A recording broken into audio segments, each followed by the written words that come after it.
All right, guys, so this is the tutorial to create the press fit style basic rectangular enclosure for our USB flash drives. At this point, you should have gotten the teacher check on your one-to-one scaled engineering drawing. Like I said in class, we want to make sure that this model of our USB and PCB are as close to, as accurate as possible, just so when we create the enclosures and 3D print them, it's kind of like a no-fail print. Hopefully everything will fit properly. So on your Onshape document, your USB enclosure document, I want you guys to head over to the USB and PCB tab, and we're actually going to duplicate that tab. And then I want you guys to click on the copy, and let's rename this enclosure V1. So this is going to be our version 1 enclosure. It's just a rectangular enclosure, and like I said in class, later on in the project, in the process, we'll be able to kind of edit this and make it our own depending on the design that you guys chose. All right, and we're actually, like I said before, going to be using the USB and PCB as kind of our reference for creating this enclosure. So I'm going to create a new sketch on the top plane, and I'm going to view this from the top. Now, one thing that I'll be looking at when I'm grading this part of the project is making sure that everything's named. We started this, when we were modeling the USB and PCB, so let's continue it. I'm going to rename this enclosure guide.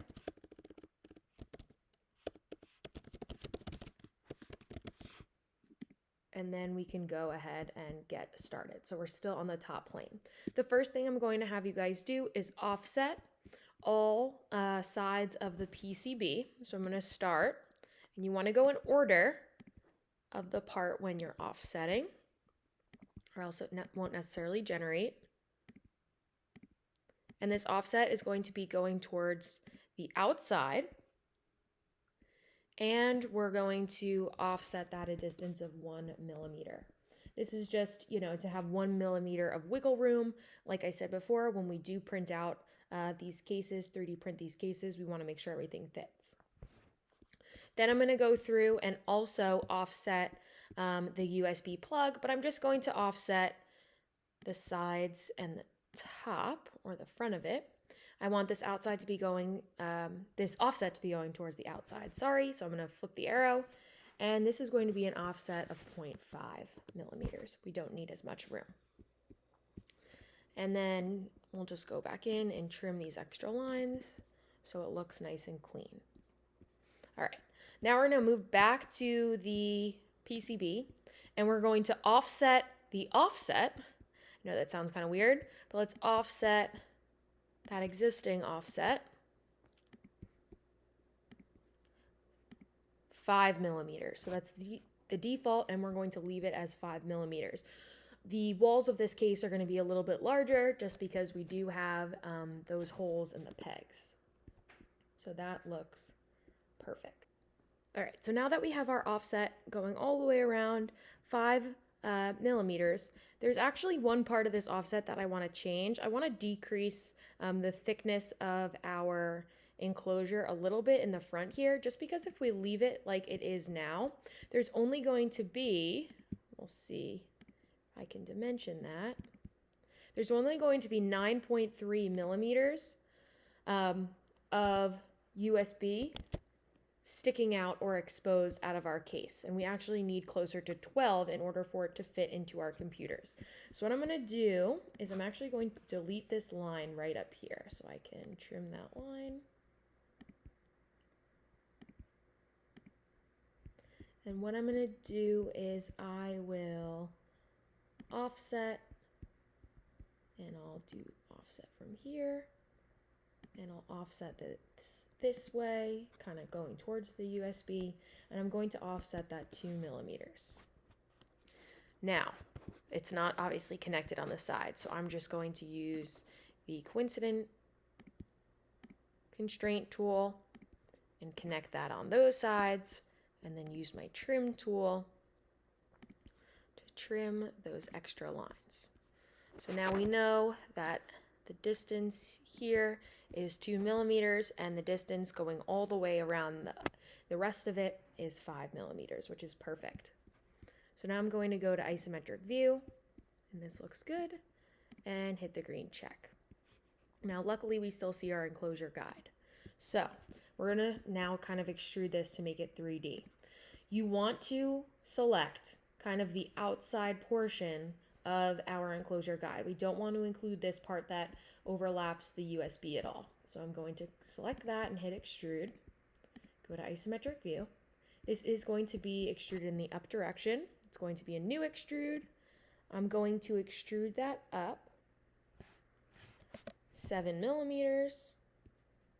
Before I hit the green check, I'll rename this enclosure sides and hit the green check. And now you can see the beginning or the start of the bottom of our enclosure. Before I forget, I'm going to come over here and rename part 4, bottom enclosure. Awesome. So the next step is to kind of like finish off or kind of remove this hole or fill in that hole on the bottom of our enclosure. So I'm actually going to look at things from the bottom using my view cube, and I'm going to make a new sketch on the bottom of the enclosure here. So it should say face of enclosure sides. And I'm also going to, let's show the enclosure guide just so it's there.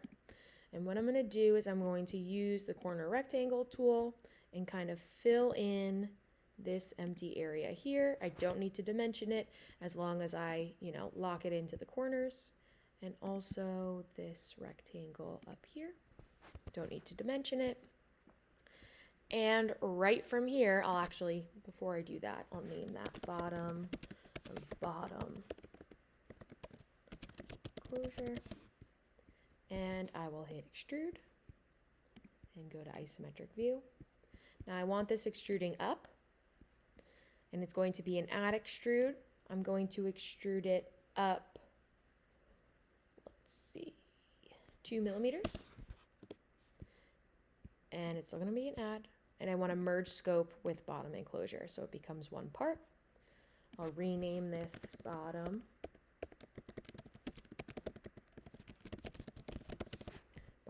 enclosure and hit the green check. Now you'll notice that it's completely filled in. I'm going to kind of hide the enclosure guide sketch, but the USB is kind of intersecting the bottom of our enclosure, and that's why I'm getting kind of those glitchy lines there. So I'm actually going to select the plug, the inside plug, and the PCB, and I'm going to find the transform tool on my toolbar. I'll look at it from the front. I'm going to translate by XYZ, and I'm going to move it up 2 millimeters in the Z direction. Now when I hit the green check here, our USB plug should fit perfectly in that opening there. And we should no longer get any of those glitches. Before we start the top enclosure, or finish off the holes, in this bottom enclosure, I'm just going to change the appearance just so it's not so close to my plug, the same color. I'll make it blue. Excellent. All right, so now we're ready to create the holes on the bottom of our enclosure. So I'm going to create a new sketch, and I'm going to create that sketch on the top of the enclosure sides. So I kind of looked at it from an angle so you guys could see it. It should say face of enclosure sides. The first thing I'm going to do is I'm going to make construction lines in the center here. Zoom in, lock it in there. And I'll also make construction lines coming from the middle there. And you guys know we've done this before. When you get that orange box popping up, that means you're at the midpoint. So now I have kind of my bottom enclosure split up into 4 different corners. So I'm going to start with my hole that goes in this top left corner here. I'm going to grab center point circle, and I'm going to create a circle in this corner that is 3.25 millimeters in diameter. And let's position that circle. I go from the center of the circle to the left-hand side. That needs to be 2.5 millimeters away. And if I go from the center of the circle to the top of the enclosure, I want that to be 3 millimeters away. And then your circle should be fully defined and should turn black. Now, I can use our mirror tools and our construction lines to mirror our holes across the construction lines. That's the beauty of creating those construction lines. So we really only had to create in dimension 1 hole, and then it created all of them. I'm going to rename sketch 1 holes and hit the green check. Now when I look in isometric view, I should see my holes there. Now we need to extrude remove these 4 holes. So I'm going to click all 4 holes, and I'm going to choose extrude, remove. I want to remove them a depth of 2 millimeters. And I'm going to rename extrude 1 holes. And if I hit the green check, our holes should be there. So that looks perfect. So this bottom enclosure is totally completed. We can now move on to the top enclosure. So to create the top enclosure, we're kind of going to use the bottom as our guide. So again, we're going to make a new sketch, and I'm going to make it on the top side, or the top face of the bottom enclosure. So I'm showing you guys right here. Face of enclosure sides, and I'm going to grab a corner rectangle and start in the top corner and go all the way down to the bottom. Don't even need to dimension things. I will rename this top enclosure, go to isometric view, and I can just hit the extrude tool right from here. It is going to be a new extrude, so make sure you select new. The thickness of the top of our enclosure is going to be 2 millimeters. And I will rename this top enclosure. Now we should have a different colored part up here and also a part 5. And I could go ahead and rename that top enclosure. Awesome.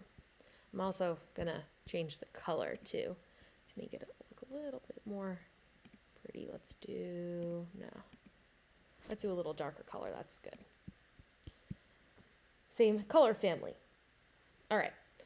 So the last step of creating the top enclosure is to create the pegs. It's hard to create the pegs right now because we only see the top of our enclosure, the top of the top enclosure, and we need to see the inside. So we're actually going to transform this. So I'm going to click the top enclosure and press the transform tool. I'll look at it from the front. And first I'm going to move this up 5 millimeters in the Z direction. Kind of just lift it off the bottom enclosure. So now we can kind of see those holes.